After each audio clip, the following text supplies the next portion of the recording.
The daughter of the late Malcolm X is under arrest tonight in a murder-for-hire plot. The target, Nation of Islam leader Louis Farrakhan.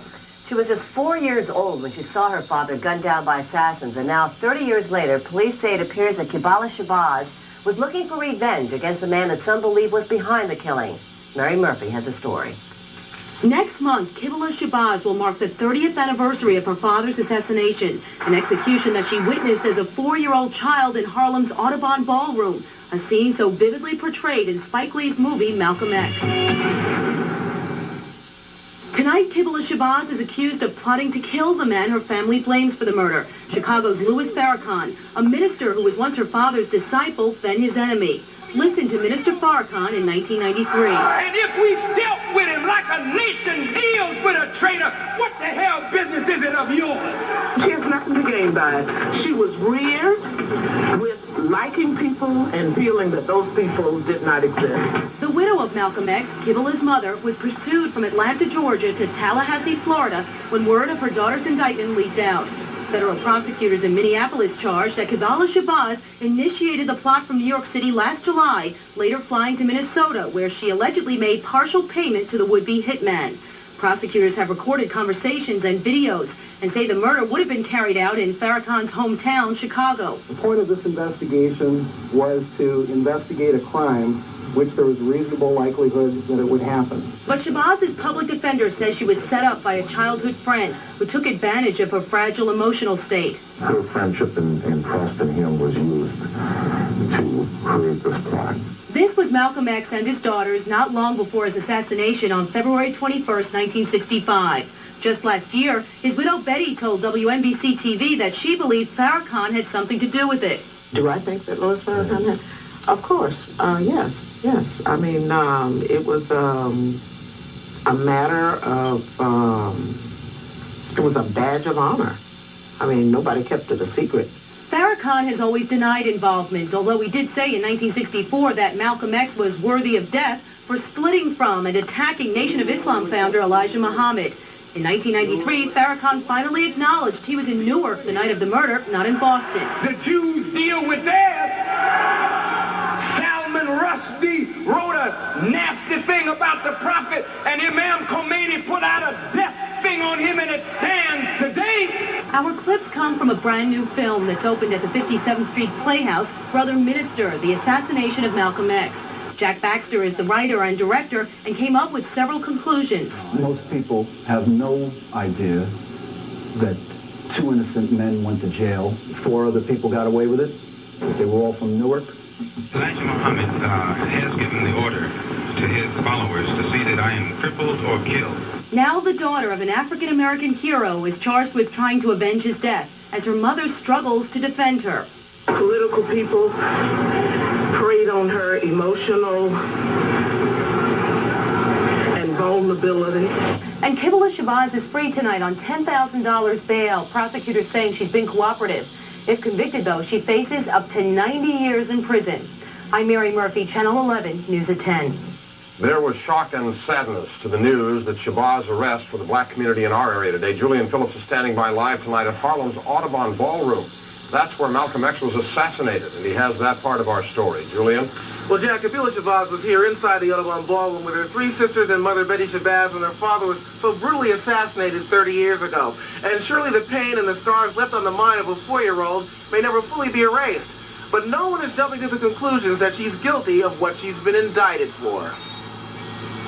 The news of the indictment caught most people by surprise, and as word quickly spread, the Reverend Al Sharpton had more questions than answers. There are forces in government that would love to disrupt the legacy of Malcolm X, and there are forces in government that are hostile to Minister Farrakhan. So the first thing one has to do is question whether or not there's any credence to the allegation, because that's all an indictment is, and to ask the community, particularly the African-American community, not to enter into taking sides on old wounds, and let's wait and see really what is behind this and really what this is. On the streets of Harlem, there were those too young to even remember what happened 30 years ago, or the circumstances that led to the assassination of Malcolm X. Some, however, were quick to come up with their own assumptions over the recent developments. I think it's all nonsense, man. They're always trying to divide us one way or another, man. Who, the FBI?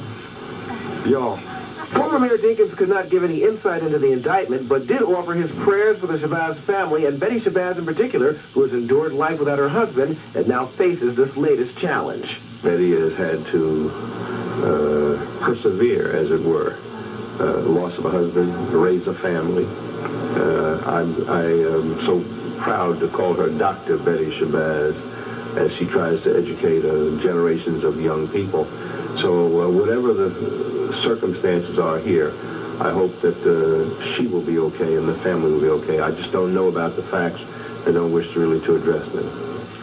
Now, we tried to contact the Nation of Islam for an official response, but no one is talking, at least at this time. And whether Kabila Shabazz is guilty of this will be determined at some time in a court of law. But what is clear, the issue of who actually is responsible for the death of Malcolm X and the bitterness surrounding it is still very much alive, even after 30 years. We're live outside the Audubon Ballroom. I'm Julian Phillips for the Channel 11 News at 10. Now let's go back to the studio in Kaidi. All right, thank you, Julian. And without Malcolm X, there would have been no Louis Farrakhan on the national stage. But the two men's friendship eventually turned to hatred and maybe even murder. Barry Cunningham looks now at the violent history of these two leaders. I don't know of another black man in history that has been put on the cover of Time magazine to be scorned. Minister Louis Farrakhan was recruited into the Nation of Islam by Malcolm X in the early 60s. But a blood feud developed between them in 1963 after Malcolm was sent into exile by black Muslim founder Elijah Muhammad. Here today, it seems that you're waking up.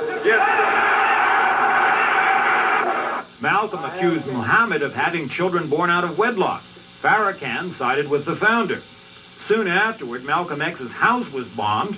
By 1965, Farrakhan had created the climate in which Malcolm was assassinated, according to a new book by Mustafa El-Amin, a former member of the Nation of Islam.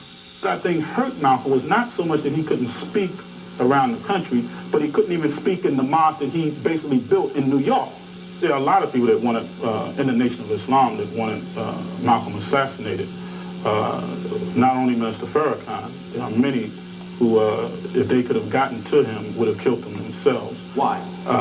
Because they loved Elijah so much, and they felt that Malcolm, by exposing Elijah's private life, was a traitor. Farrakhan's organization today has only about 30,000 members, notorious for their anti-white, anti-Semitic rhetoric.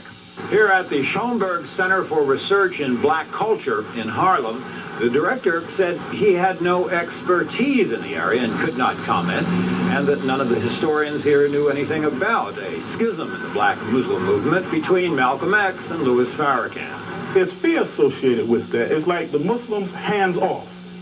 Let the Muslims deal with that.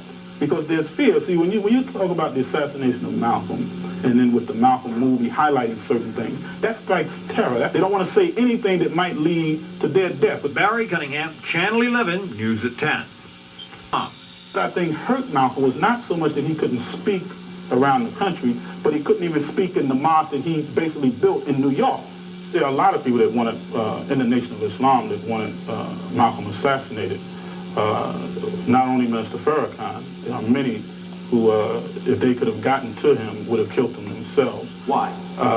Because they loved Elijah so much, and they felt that Malcolm, by exposing Elijah's private life, was a traitor. Farrakhan's organization today has only about 30,000 members, notorious for their anti-white, anti-Semitic rhetoric.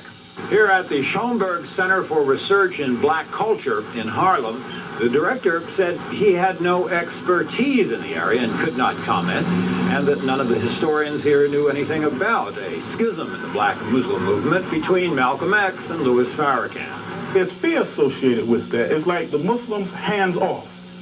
Let the Muslims deal with that. Because there's fear. See, when you talk about the assassination of Malcolm, and then with the Malcolm movie highlighting certain things, that strikes terror. They don't want to say anything that might lead to their death. With Barry Cunningham, Channel 11, News at 10.